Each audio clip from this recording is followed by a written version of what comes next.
Vous revoilà en zone paranormale dans notre manoir hanté. Vous aimez ça, vous aimez être surpris, frémir d'effroi. Eh bien, vous n'êtes pas au bout de vos peines. Savez-vous que grand nombre de personnes ont une peur commune, celle de la mort? Pour d'autres, cela fait partie de leur quotidien, comme les médiums. Ils auraient cette capacité hors norme, communiquer avec nos chers disparus. Jean-François Rotier, bonsoir. Bonsoir Laurence. Alors, vous vous dites médium, et vous aussi, donc, vous auriez ce don. Oui, c'est un don qui est venu comme ça. Je dis toujours la voyance est venue me chercher ou la médiumnité est venue me chercher. Je n'ai pas couru ni après les morts, ni après les flashs, ni après la magie. Je me définis comme quelqu'un qui vous donne comme ça des panneaux indicateurs sur votre route. Voilà. Comme un guide. Voilà. Alors, il existerait plusieurs types de médiumnité. Oui. On est d'accord, quelle est la plus répandue? La plus répandue, c'est la clairvoyance. La clairvoyance, c'est la voyance, si vous voulez, votre esprit, votre cerveau, c'est un écran de télévision et puis ou un grand cinéma, un grand écran de cinéma sur lequel, comme ça, défilent des images que vous ne contrôlez pas, que vous ne maîtrisez pas, mais par contre que vous pouvez interpréter ou transmettre à la personne qui vient vous consulter. Donc ça se passe comme ça pendant une séance, c'est-à-dire on est en face de vous et... on voit. Vous voyez. Voilà. Dans voyance, il y a le verbe voir et c'est vraiment voir, voilà. Et puis il y a la clairaudience. Oui. Alors là, la clairaudience, en fait, les flashs arrivent, on entend. Moi, par exemple, si je vous fais une voyance, si vous venez me voir en consultation, oui, alors, vous êtes la d'accord. bienvenue. Bien sûr. Vous m'entendrez souvent vous dire « Ah, on me dit ». Et là, par contre, ce sont des mots. Alors, je ne sais pas si... Pour moi, je ne pourrais pas dire que je les entends vraiment. Ce n'est pas une voix qui me parle, mais... c'est comme voilà, des mots, une imprimante, et puis là, voilà, une machine à écrire, et puis ça s'imprime dans ma tête, et puis je vous livre les mots. De nombreuses personnes désirent communiquer avec leurs défunts et font appel aux médiums. Des hommes aux prétendus pouvoirs hors du commun, entre clairaudience, clairvoyance et séance de médiumnité, Zone Paranormale vous ouvre les portes d'un monde méconnu.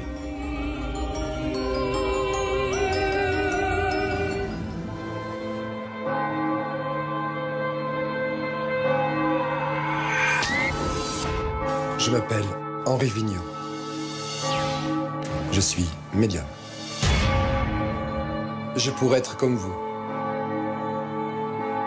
Mais depuis mon enfance, j'ai découvert que je pouvais entrer en contact avec les âmes des défunts.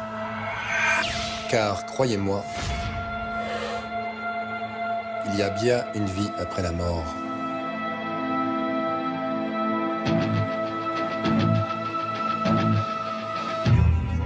Henri Vigneault serait l'un des plus grands médiums français. Il serait un intermédiaire entre le monde des morts et celui des vivants. Sa mission, transmettre les messages que les personnes décédées souhaitent communiquer à leurs proches. Aujourd'hui, Anna est venue rencontrer le médium. Elle espère entrer en contact avec son père qu'elle a refusé d'aller chercher à la clinique la veille de sa mort. Depuis, elle est envahie d'une terrible culpabilité qui l'empêche de vivre. Le médium se concentre. Des images et des voix semblent lui parvenir. Henri serait en contact avec le père d'Anna. Il lui délivre un premier message. C'est vous qui allumez souvent des bougies pour votre papa? C'est qui? C'est moi. Ah, parce qu'il remercie il me montre des bougies allumées et j'entendais merci. Voilà. Donc il vous remercie en fait, à travers moi, pour ces bougies que vous allumez beaucoup et souvent, régulièrement, c'est tous les jours, tous les 2 jours? Assez souvent. Les signes de reconnaissance et les révélations qui vont suivre bouleversent Anna. Pour elle, le médium serait en communication avec son père. Je vois, il est marrant, votre père, je le vois en train de bouger, là, il me montre des images, pardon. Il me montre des images, votre papa, en train de regarder, il n'avait rien oublié dans ses poches, et tout est... Vous voyez, tout est là. C'est vrai, il était comme ça. Oui. Rappelez ça, il faisait ça. Oui, il le faisait. Il aimait bien, il me montre une grande table, il aimait bien que tout le monde soit réuni sur une grande table. Vous voyez, je vois une longue table à la maison, vous voyez, beaucoup de monde, et il me fait comprendre qu'il était heureux quand tout le monde était là, les siens. Il me dit à l'oreille pendant que je parle, j'en ai réconcilié entre eux à des fois qui étaient fâchés, des enfants, vous voyez, qu'il a réussi au bon moment et mettre à plat les choses. Là, oui, c'était toujours lui. Voilà. Il avait eu un problème à une époque, à un genou, aussi votre papa, à son articulation du genou. Il boitait légèrement, c'était vraiment rien de méchant, mais... Voilà. C'est une façon de faire comprendre que c'est bien lui avec moi, vous voyez, et nous, ensemble. Il portait de temps en temps une casquette, votre papa? Casquette, bonnet. Il y a un petit message qu'il me donne, il me dit tu fais les choses bien. Donc, il vous demande de pas trop vous torturer moralement, psychologiquement, par rapport à comment vous faites les choses, en pensant à lui, par rapport à la famille. Oui, tu fais les choses bien, il veut vous rassurer là-dessus. Donc, arrêtez de penser des choses alors, a priori, négatives. Et il me dit, mais tu n'es pas toute seule, j'entends, tu n'es pas toute seule. Donc, il veut dire par là que aussi, il ne faut pas que vous portiez tout toute seule, vous comprenez? Qu'il faut aussi penser à ce que tout le monde, dans la famille, je sais pas, les proches, essayent de faire leur part, comme on dit. Hein. Anna est convaincue que son père était là, bienveillant. Il n'y a aucun doute, il était communiqué ça avec mon papa. C'est sûr. Il n'y a que moi et ma maman et ma sœur qui sont au courant de tout ça. Comment il était, son passé. Elle repart apaisée. Le médium est-il vraiment entré en contact avec le père d'Anna? En tout cas, depuis 20 ans, il prétend communiquer avec les morts. Mais comment tout cela a-t-il commencé? J'ai commencé à avoir des manifestations à l'âge de 7 ans.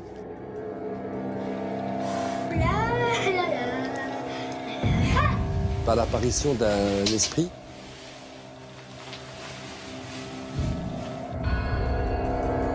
Moi, j'avais un drap sur la tête. Je regardais par un petit trou tellement j'avais peur.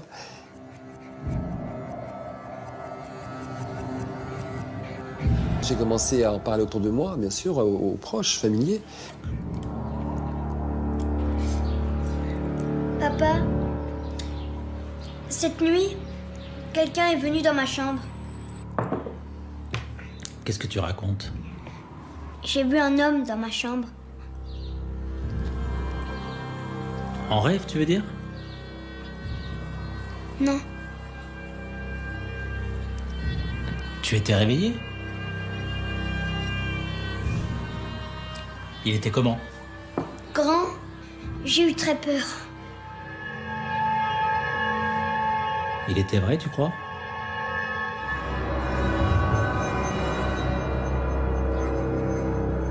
Et bon, on croyait que c'était l'imagination d'un enfant, ce qui est normal à cet âge-là, à 7 ans. Et à force d'en parler, eh bien, ils ont pris des renseignements et ont appris effectivement qu'un ancien propriétaire s'était pendu là, au même emplacement que j'avais vu. Le jeune Henri aurait-il réellement vu cette présence? Selon lui, ce ne serait que le début d'une longue série. Et par la suite, j'ai commencé à avoir des visions dans la chambre, de visages, de gens que je ne connaissais pas. Parfois des visages inquiets ou souriants. Henri comprend qu'il est un petit garçon à part. Et pendant toute son enfance, il apprend à vivre avec ces présences mystérieuses. Il grandit, le phénomène se poursuit, mais au cours de son adolescence, il devra faire face à de nouvelles manifestations. Il m'est arrivé d'avoir des phénomènes de déplacement d'objets. Par exemple, je rentrais dans la salle à manger et puis au moment où je passais devant, bien, les verres explosaient, se cassaient, voilà.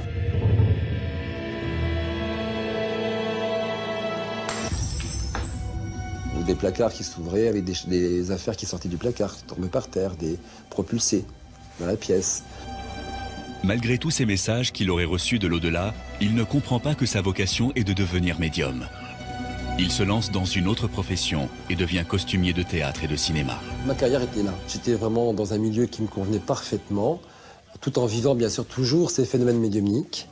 Mais à 28 ans, un esprit lui aurait délivré un message qui va bouleverser le cours de sa vie. Il m'a dit « tu arrêtes ou on coupe ». Sous-entendu, tu arrêtes ton métier de costumier et on te retire ton don. C'est ça que ça voulait dire. C'est ce que j'ai compris dans l'instant même. Et en me couchant, j'ai commencé à entendre des sons. Il m'a dit « viens ». Là, j'étais happé hors du corps, conduit dans ce fameux tunnel que tout le monde décrit bien souvent dans les NDE. Je suis allé dans un endroit où il y avait vraiment une lumière extraordinaire. Et il y avait des êtres face à une lumière beaucoup plus intense que eux regardaient et qu'ils louaient. Et c'est dans ce flux de lumière intense que le médium va reconnaître celui qui se manifeste à lui depuis tant d'années. Et j'ai compris d'un instant même que c'était ce qu'on appelle et nomme le guide spirituel. Il comprend qu'il s'agit de son guide spirituel, ce guide qui va l'aider et l'accompagner dans sa nouvelle vie de médium. Donc ma vie a complètement basculé sur un plan spirituel. C'était vraiment un chamboulement total. Je dirais presque en remerciement, j'ai eu des perceptions plus accrues encore, des choses qui se sont révélées à moi au niveau spirituel, en sensibilité, en perception sensorielle. Par exemple, il n'y a pas très longtemps, j'étais sur le côté droit dans mon lit et je priais pour quelqu'un qui était parti il n'y a pas très longtemps. Et ma main était, pour faire le gestuel, était ma gauche sur le poignet droit, comme ça. Et machinalement, c'était ainsi que j'étais allongé dans mon lit. Hein. Et puis, une main s'est glissée tout doucement, sans la voir, avec toute la densité physique, en me tenant bien la main, comme ça. Et évidemment, je l'ai retirée parce que je déteste ça. Quand vous avez une matérialisation d'esprit à côté de vous, dans votre lit à côté de vous, le corps entier, presque entier, se densifie, je ne supporte pas. Véritable manifestation ou hallucination. Pour le médium, il n'y a pas de doute, il aurait même vécu une expérience encore plus perturbante. J'ai perdu un ami d'enfance il y a très longtemps et peut-être 1 an et demi à 2 ans après son départ terrestre, il s'est matérialisé dans mon lit, derrière moi. J'ai senti la densité se faire progressivement et j'ai pu voir son bras qui glissait doucement vers moi. Et là, j'ai vu sa main qui s'est retournée avec une chevalière, avec ses initiales dessus. Donc là, il n'y avait pas de doute. Et après, j'ai dit non, je ne peux pas, excuse-moi, et il est parti. Il m'est arrivé d'autres depuis. Hein. Il n'y a pas longtemps, j'ai plusieurs fois, comme un serpent dans le lit dès que je me couche, dans le matelas, clac, clac. Il y a des coups de poing dans le dos, clac, clac, pour pas que je dans le lit, le matelas qui vibre. Ah, putain, des fois j'en ai marre. Hein. Dès les années 90, il se consacre exclusivement à la médiumnité. Depuis, chaque jour, des personnes le consultent pour obtenir son aide. Selon eux, les signes qu'il perçoit seraient la preuve qu'il communique avec l'au-delà. Mais comment les défunts se manifesteraient-ils auprès du médium? Le contact avec un défunt se fait de façon ou très rapide ou très lent. Alors je vais demander quelques instants, le temps que je me concentre un peu, et on va voir ensemble. Il m'arrive parfois d'avoir des contacts visuels avec des apparitions du visage ou la silhouette qui se forme entièrement, enfin le buste bien souvent, on va dire, pas le bas, et le visage qui apparaît de façon translucide ou sombre, ça va dépendre s'il arrive bien à se manifester. Quelquefois, je n'ai pas du tout le visage qui apparaît, c'est uniquement la clairaudience et le visuel par des images où l'esprit veut me conduire par rapport à son vécu, dans des lieux, des endroits. Je vois des forêts, quelques forêts. Est-ce votre maman qui a vécu dans un château, vous voyez? Oui, il y a genre le de château. choses. Voilà, d'accord. Il y avait des forêts autour? Oui. Mais sous quelle forme ces prétendues visions apparaîtraient-elles au médium? Oui, il m'arrive parfois d'avoir des microfilms, ce que j'appelle moi un microfilm. C'est une scénette qui va se dérouler progressivement, qui ne dure pas très longtemps non plus, je dois dire, mais qui permet d'être conduit dans un endroit, un lieu, où l'âme veut conduire le réceptif pour arriver à l'amener vers son passé. Vos parents avaient un violon? Quelqu'un avait un violon? Quelqu'un adorait la musique classique, le violon? Oui. Mon père et ma tante. J'entends une petite sonnette, vous savez, pour appeler du personnel, pour que quelqu'un vienne me servir. C'était le cas? Ma grand-mère. Ah, ma grand-mère? D'accord. C'est bien ça. J'ai quelqu'un qui vient vers moi, qui me montre ça, tout le monde à table, et puis la petite sonnette pour appeler le personnel, quoi. Tout à fait. Vous avez connu ça, cette ambiance? J'ai connu. J'ai connu. D'accord, ok. Bon. Quelquefois aussi, il se produit des contacts où l'esprit conduit le médium à percevoir des chiffres, des symboles, des couleurs aussi, des chiffres qui ont une importance par rapport à des moments de sa vie crucial, ou une date de naissance ou de décès, ou un événement de vie particulier.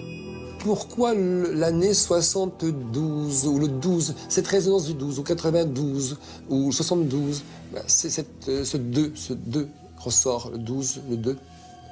Vous ne savez pas? Non, je ne sais pas. Un événement particulier, une date de naissance, de décès, non? Non. D'accord. Je chercherai. Le 12 ne semble rien évoquer pour Nicole. Le médium se serait-il trompé? Cette piste ne mènerait nulle part. J'ai eu malheureusement dans ma vie des manifestations pas très agréables, on va dire, même négatives, par des attaques psychiques et physiques. C'est-à-dire Quand je dis psychique, c'est-à-dire des clairaudiences avec des insultes, avec des déstabilisations et également des attaques physiques par des paires de claques, des coups de poing dans l'œil.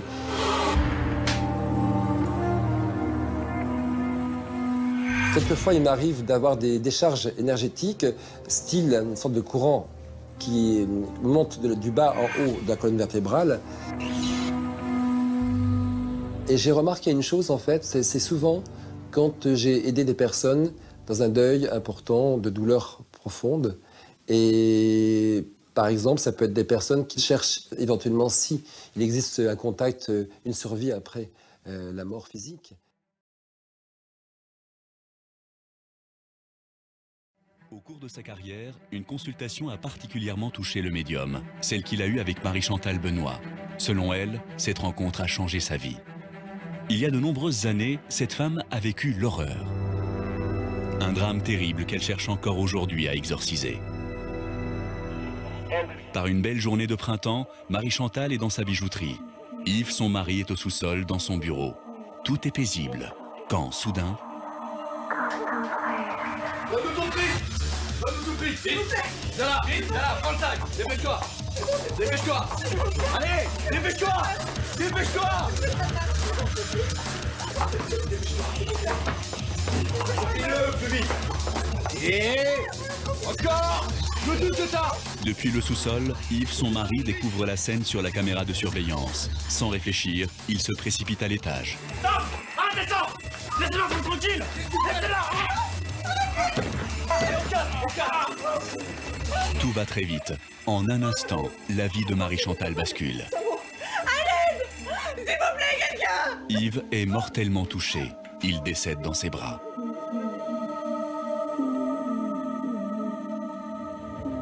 Quelque temps plus tard, quand Marie-Chantal rencontre le médium, celui-ci semble immédiatement assailli par des flashs.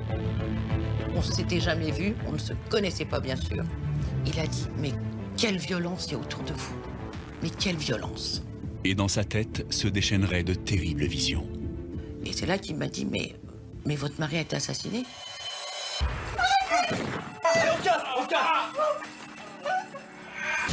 Puis après, il a vu l'exacte fin de mon époux. Et ça, personne ne pouvait le savoir. Personne, même pas mes enfants. Il me voit avec mon mari dans les bras. À l'aide! S'il vous plaît, quelqu'un! Mon mari qui me dit 2 mots. Il voit même le sang sur ma veste. Et il va jusqu'à me dire que ma veste est jaune. Et elle est jaune. Je me dis comment il fait. C'est un miracle, ce type. Il voit ça, c'est extraordinaire. Malgré cet échange qu'elle estime extraordinaire, Marie-Chantal n'arrive pas à surmonter sa douleur. L'absence de son mari lui pèse encore et toujours. Une idée l'obsède, le rejoindre. Je voulais sauter par la fenêtre. Et là est arrivé comme un flash sur moi. Comme un flash. Et j'ai reculé. Marie-Chantal renonce à ce sombre projet. Mais elle veut comprendre. Quelle serait cette force invisible qui l'a empêchée de se donner la mort? Selon elle, seul le médium serait capable de lui apporter des réponses. Elle décide alors de se rendre à une conférence publique qui l'anime. Quand soudain, le médium percevrait un message. Il me dit, il y a un homme au centre de l'allée, il est en colère, il a une crinière blanche. C'est un monsieur qui a eu un drame, c'est grave. Alors moi je dis, bah, c'est pour moi. Et Henri me répond, oui, c'est pour vous, il est à côté de vous. Et il me dit de vous dire que ce que vous avez fait, si vous le faites, si vous le refaites, il ne vous attendra jamais. Vous ne le reverrez jamais. Voilà. Là, j'ai compris que ma tentative d'aller le rejoindre, il ne voulait pas de moi. Puis il me dit, tiens, ton mari me dit que tu écris. Je dis, non, j'écris pas. Alors écoute, je lui dis, si tu crois que j'écris parce que le soir, je crache des mots sur du papier, en fait, c'est pour exhorter ma souffrance que je fais ça. Et il me dit, mais ton mari me dit, écris notre vie. Le soir, je suis rentrée, j'ai retiré toutes les feuilles que j'avais écrites J'en ai gardé une sur la vingtaine que j'avais écrite et celle-ci a été reproduite dans le livre. Donc j'ai écrit ce que mon mari m'avait demandé. Donc j'ai écrit une vie pour la vie pour lui. Même si l'écriture de son livre « Une vie pour la vie » amorce un nouveau départ, Marie-Chantal éprouve toujours le besoin de rencontrer le médium. Et un beau jour, il lui délivrerait le message qui, selon elle, va définitivement la libérer. Ton mari me dit qu'il est fier de toi. Et là, je me suis dit, mon Dieu, il voit tout ce que je fais et tout ce que je faisais, c'était pour lui. Ma façon d'avancer a été uniquement pour mon époux. Donc, fier de moi, c'était magique. Et là, j'ai eu des larmes, mais c'est ce qu'on appelle des larmes de bonheur, parce que Henri m'a vu pleurer plus d'une fois chez lui, et ça, c'est pareil, il le comprend très bien.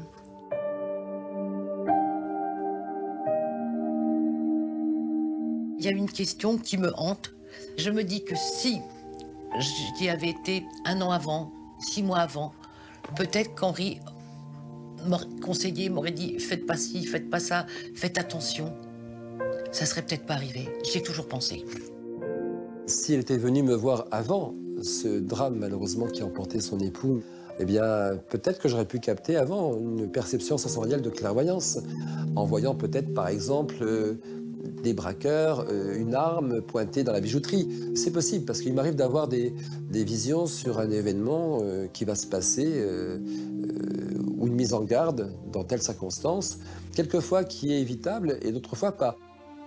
Si le médium n'a pas eu la possibilité d'avertir Marie-Chantal et d'éviter ainsi la mort de son mari, il lui a quand même permis d'accepter de vivre sa nouvelle vie. C'est grâce à Henri Vigneault si je suis toujours en vie. Ça a été la main qui m'a guidée sur mon chemin de vie. Une vie d'écrivain accomplie qu'elle apprécie pleinement. Aujourd'hui, Marie-Chantal n'est plus pressée de rejoindre son mari. Ce n'est pas un hasard si son deuxième livre s'appelle « Le ciel peut m'attendre ». Je sais que je le retrouverai et qui m'attend. Chaque cas est unique, chaque cas est différent. Je reçois des gens dans une grande souffrance, d'autres moins, ça va dépendre. Le temps faisant son œuvre, on va dire peut-être aussi pour apaiser la souffrance, bien qu'elle est toujours là. Personnellement, je dirais qu'on ne fait jamais le deuil total, on transforme cette souffrance. Alors je dis à tout le monde d'essayer d'être dans cette conscience que l'âme continue après la mort, qu'il n'y a pas de séparation du tout du reste. Ils sont toujours là. Et nous les retrouvons. Serions-nous alors tous voués à nous retrouver dans l'au-delà? Pour le médium, cela ne fait aucun doute.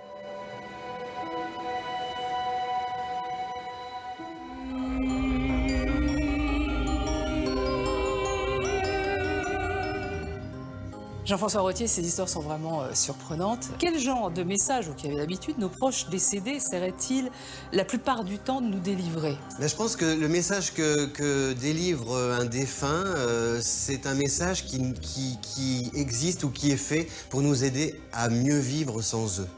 C'est-à-dire pour nous aider à faire le deuil d'une histoire ou d'un échange, d'un amour, d'un parcours que l'on pense comme ça brutalement, qu'on se retrouve dans l'impasse. Et bien je pense que le défunt, il est là pour nous permettre d'avancer. Justement, la mise en garde que j'aimerais comme ça aussi transmettre, c'est qu'il ne faut pas s'obstiner à vouloir communiquer avec un défunt. Parce que en fait, c'est comme si vous tiriez un store. Voyez, vous fermez les volets. Vous dites toujours papa aide-moi, maman aide-moi, etc., etc. Il faudrait dire plutôt libère-moi, voyez, dénoue-moi. Parce qu'en fait, je suis rempli de nœuds parce que tu es parti, tu es décédé, je souffre. Voilà, ouvre un peu les... Et puis toi, envole-toi. Vous voyez, il y a toujours cette notion d'élévation. Donc plus l'âme est élevée, plus elle est en paix. Jean-François Rottier, merci beaucoup. Merci Laurence.